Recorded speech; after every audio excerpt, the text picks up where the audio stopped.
आज सबसे ज्यादा अनएम्प्लॉयमेंट हिंदुस्तान में, महंगाई बढ़ती जा रही है, गैस सिलेंडर की प्राइसेस बढ़ती जा रही हैं। पता नहीं, शायद मतलब फाइनेंस मिनिस्टर को मतलब ये आंकड़े दिख ही नहीं रहे हैं, या उनको बताया गया है कि बस बोलते जाइए, बट ये रियलिटी नहीं है। आप किसी भी कस्बे में चले जाइए, किसी भी गांव में चले जाइए, किसी भी शहर में चले जाइए, पूछिए महंगाई की क्या हालत है, आपको बताएंगे कि सबसे ज्यादा आज महंगाई है। घबराए हुए, सहमे हुए राहुल गांधी।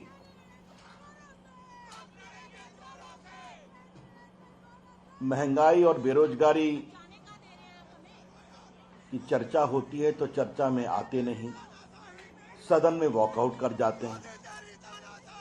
अभी निर्मला जी ने विस्तार से उत्तर दिया कि कोविड की समस्याओं के बावजूद भारत की आर्थिक व्यवस्था दुनिया के कई बड़े देशों की तुलना में अच्छी है, सबसे अधिक पूंजी निवेश हुआ है और दुनिया के बड़े बड़े संस्थाओं ने भी भारत के आर्थिक मैनेजमेंट की तारीफ की है।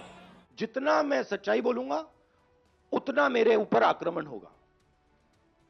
मेरी प्रॉब्लम यह है कि मैं सच्चाई बोलता हूं, मैं डरता नहीं हूं, तो मैं अपना काम करूंगा, लोकतंत्र के लिए खड़े होने का काम करूंगा, महंगाई का मुद्दा उठाने का काम करूंगा, बेरोजगारी का मुद्दा उठाने का काम करूंगा, और मेरे ऊपर और आक्रमण होंगे।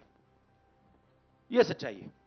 मैं इस बात को समझता हूं कि जितना भी मैं जनता की इश्यूज को उठाऊंगा, जितनी भी महंगाई की बात करूंगा, अनएम्प्लॉयमेंट की बात करूंगा, कम्युनल हार्मनी की बात करूंगा, उतना मेरे ऊपर आक्रमण होगा। और मुझे अच्छा लगता है क्योंकि मैं आक्रमण से सीखता हूं। तो जितना भी ये मेरे ऊपर आक्रमण करेंगे, मुझे फायदा होता है। I get great Joy when my political opponents attack me. They are not able to understand this. I get great happiness. अंदर से मुझे बहुत खुशी होती है। क्यों? क्योंकि मुझे अपने जो आइडियाज हैं, अपनी जो सोच है, अपनी जो विचारधारा है, वो और समझ आती है। मुझे बैटलफील्ड जो है वो और समझ आती है। लड़ाई क्यों हो रही है मुझे वो समझ आता है, और उससे मुझे बहुत बहुत खुशी होती है। महंगाई और बेरोजगारी एक बहाना है, सही कारण है ईडी को धमकाना, डराना और परिवार को बचाना।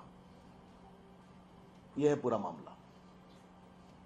मैं पुनः इसको कहूंगा, महंगाई और बेरोजगारी की चर्चा एक बहाना है,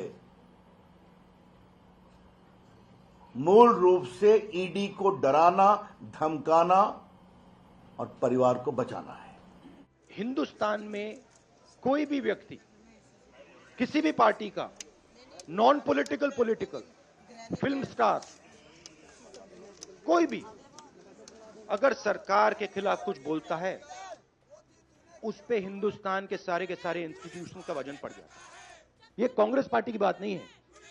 मैंने जो यहां शुरुआत की, और देश को शायद ये समझ नहीं आ रही है और आएगी बात, लोकतंत्र आज हिंदुस्तान में नहीं है, खत्म हो गया है। Democracy is now a memory in India. It is nothing more. And there are consequences to this. सही सवाल यह है कि कांग्रेस का लोकतंत्र भ्रष्टाचार तंत्र था। Democracy under Congress party had become an epitome of corruption. आज नरेंद्र मोदी की अगुवाई में सत्ता के गलियारों में बिचौलियों के लिए दरवाजे बंद हैं। डिफेंस डील में कोई कट नहीं होती। कांग्रेस पार्टी और उनका जो पूरा तंत्र है, जो भ्रष्टाचार पर चलता रहा है, वो परेशान है। और उसकी व्यथा राहुल गांधी की बातचीत में दिखाई पड़ती है। ये गांधी परिवार पे इसलिए अटैक करते हैं क्योंकि हम एक विचारधारा के लिए लड़ते हैं, और हमारे जैसे देश में करोड़ों लोग हैं। हम लोकतंत्र के लिए लड़ते हैं, हम कम्युनल हार्मनी के लिए लड़ते हैं, और सालों से लड़ रहे हैं। यह सिर्फ मैंने नहीं किया, सालों से हो रहा है। जान दी है मेरे परिवार ने। यह हमारा हमारी जिम्मेदारी है, रिस्पॉन्सिबिलिटी है, जो भी आप कहना चाहो, क्योंकि हम इन विचारधाराओं के लिए लड़ते हैं। जब हिंदुस्तान को बांटा जाता है, हिंदू मुसलमान को लड़ाया जाता है, हमें दर्द होता है।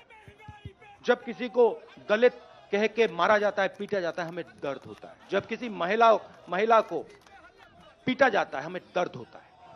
इसीलिए हम लड़ते हैं। ये एक परिवार नहीं है, ये एक विचारधारा है। आपकी पार्टी में अच्छे नेता हैं, हम भी जानते हैं, लेकिन बस सोनिया जी, राहुल जी और प्रियंका जी, ये जो तीन कहानी है। आपकी अगुवाई में कांग्रेस पार्टी बार बार हारती है। कांग्रेस पार्टी को अगर जनता वोट नहीं देती है तो कृपया करके लोकतंत्र पर क्यों आप ठीकरा फोड़ते हैं राहुल गांधी?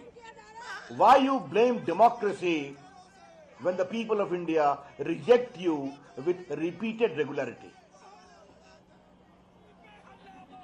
अब इसके लिए हम कहां से जिम्मेवार है भाई?